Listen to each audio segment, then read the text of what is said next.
কাছে এই শীতকালটা বেশ ভালো লাগে।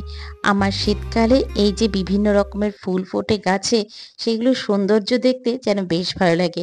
সকালবেলা ঘুম থেকে উঠেই আগে গাছদেরকে দেখতে আসি। আর কটা ফুল ফুটবে, আর কটা ফুল কিভাবে ফুটবে এটাই দেখতে আসি। আর এই যে দেখছো গাঁদা ফুলটা, এটাকে তুলছি না। কেন জানো? সামনে সরস্বতী পুজো আছে। আমার গাছের একটা না একটা ফুল প্রতি বছরই দেই। গত বছর ডালিয়া লাগিয়েছিলাম। বেশ কিন্তু বড় হয়েছিল। কিন্তু এবার একটা ডালিয়া গাছও বাঁচাতে পারিনি। প্রায় ৪-৫টা গাছ মরে গেল। জানো তো? তার জন্য খুব খারাপ লাগে। যাই হোক, তোমাদের সাথে করে নিয়ে চলো আজকের ব্লগটা এখান থেকে শুরু করছি। এখন বাজে প্রায় 6:30। প্রথমে একটু আমার নিজের ইন্ট্রোডিউস করে নিই। নমস্কার, আমি রিঙ্কু। আমার এই রিঙ্কু তুলি ব্লগার চ্যানেলে সবাইকে ওয়েলকাম। আশা করছি যে যেখান থেকে আজকের ভিডিওটা দেখছো সবাই বেশ ভালো আছে। তোমাদের সাথে আজকে বৃহস্পতিবার দিনের ব্লগটা আমি শেয়ার করতে চলে এসেছি। আর এই যে দেখেছো, আমি যা পারি তাই বুনে দিই এবং সেটাকেই যত্ন করার চেষ্টা করি। চলো আর দাঁড়ালে হবে না, ওদিকে ভাত বসিয়ে দিয়েছি। দেখো ভাত কিন্তু আমার প্রায় হয়ে গেছে।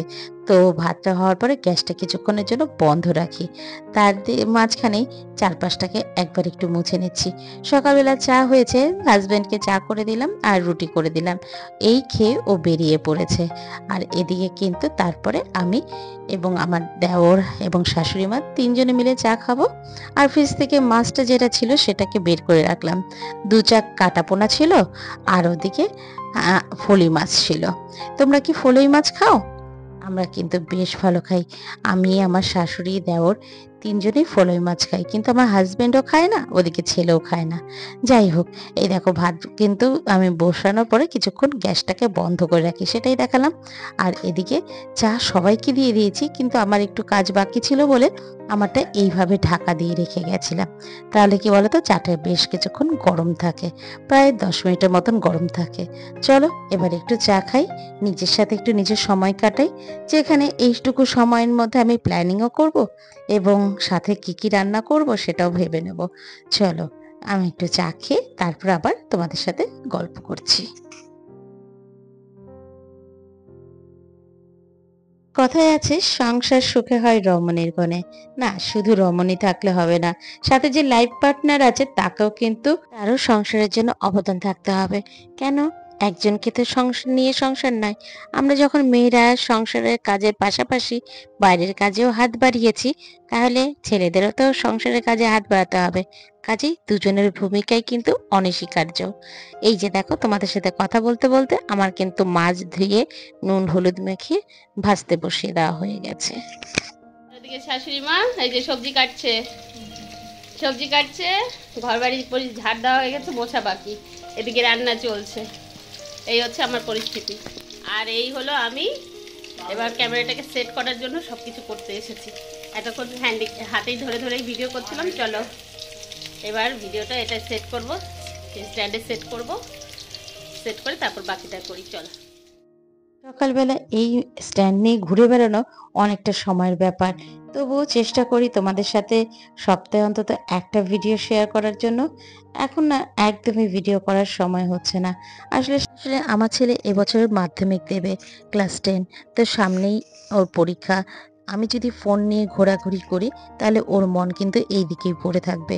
মা এটা করো, মা সেটা করো, এই মতন ওর মনটা পড়ে থাকবে। সেই কারণে এখন একটু ভিডিওটা কম করছি। ব্যাস ওর পরীক্ষাটা হয়ে গেলে আবার রেগুলেটরি মেনটেন করব। আবার কোনো কোনো সময় জানো তো, আমি মোবাইলটাকেও অফ করে রাখছি। এই সময় হয়তো আমার প্রয়োজনীয় কোনো ফোন আসলে ছোট্ট আরেকটা নাম্বার আছে, সেই নাম্বারটায় আত্মীয় স্বজনরা ফোন করছে। কি করা যাবে, ছেলে মেয়ের জন্য মা বাবাকে তো এইটুকু স্যাক্রিফাইস করতেই হবে। যতই হোক মাধ্যমিক বলে কথা হয়। যাই হোক, তোমাদের সাথে কথা বলতে বলতে আমার মাছ ভাজা কমপ্লিট। আর আজকে যে ঝোল করব তাতে কিন্তু ওলকপি, শিম, বেগুন, আলু দিয়ে করব। আর বড়িটাকে ভেজে তুলে নিয়েছি। এইভাবে করে পাতলা ঝোল করব। আজকে আমাদের সামান্য একটু লঙ্কার গুঁড়ো দিলাম। জল গরম দিয়ে দিয়েছি ওদিকে। আর এই যে মাছের ঝোল হচ্ছে এখনো। এটাকে ঢাকা দিয়ে ঘরটা মুছে আসলাম। ফ্যান চালিয়ে দিয়েছি তাড়াতাড়ি করে শুকানোর জন্য। চলো এরপর নেক্সট কাজে যাই। আর এবার চলো আমার বাড়ির গোপাল দর্শন করে তোমাদের। আমার গোপালের কিন্তু সকাল উঠে হয়েছে প্রায় 7টার সময়। আমার হাজবেন্ড যখন স্নান করে আসে গোপুসোনাকে ঘুম থেকে উঠিয়ে মুখ মুছিয়ে দেয়, আর দেওর স্নান করে এসে তাকে বাল্য সেবা দেয়। আর এই যে বৃহস্পতিবারে ফুল পাতা এসে গেছে, ওদিকে বাসন মাজা আমার কমপ্লিট। ব্যাস এইভাবে করে কিন্তু আমরা সবাই এক একজন এক একটা কাজ করি, তাতে আমার শাশুড়ি মার একটু সুবিধা হয়। উনি যখন সেবা দিতে আসবেন তখন কিন্তু অনেকটাই সুবিধা হবে। আসলে ওনারও তো বয়স হয়েছে, সেই দিকেও খেয়াল রাখতে হবে। আর জানোই তো আমার হাজবেন্ড বলো, আমার দেওর, ছেলে, শাশুড়ি সবাই কিন্তু আমরা সংসারে একে অপরকে সাহায্য করি। নাহলে কিন্তু আমার পক্ষে সুবিধা হতো না অফিসে চাকরি করার। এই যে চাকরি করছি একমাত্র তাদের জন্য কিন্তু আমি করতে পারছি। ব্যাস আমার ওদিকে মাছের ঝোল মোটামুটি কমপ্লিট। শাশুড়ি মা এবার এটাকে বিভিন্ন থালায় দুবেলার জন্য বেড়ে রাখবে। আর ওদিকে কিন্তু তারপর আমার স্নান করে ঠাকুরের একটু তুলসী গাছে জল দিলাম। এই মোটামুটি করে এসে আমি রেডি হচ্ছি। আর তারপরে নিজের কিছু খাবার দাবার সব কিছু গুছিয়ে নিয়ে আমি কিন্তু অফিসে বেরিয়ে পড়বো। আমি যে বললাম আমার ফ্যামিলিতে আমাকে সবাই সাহায্য করে, চলো আজকে আমার ছেলে কি কি সাহায্য করে সেটাও তোমাদের একটু শেয়ার করি।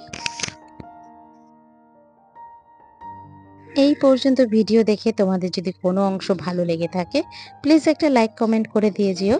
আর তুমি যদি আমার চ্যানেলের নতুন বন্ধু হয়ে থাকো চাইলে আমার চ্যানেলটাকে সাবস্ক্রাইবও করতে পারো। আর অলরেডি যদি তুমি এই কাজটা করে রেখেছো তো আমাকে অসংখ্য ধন্যবাদ।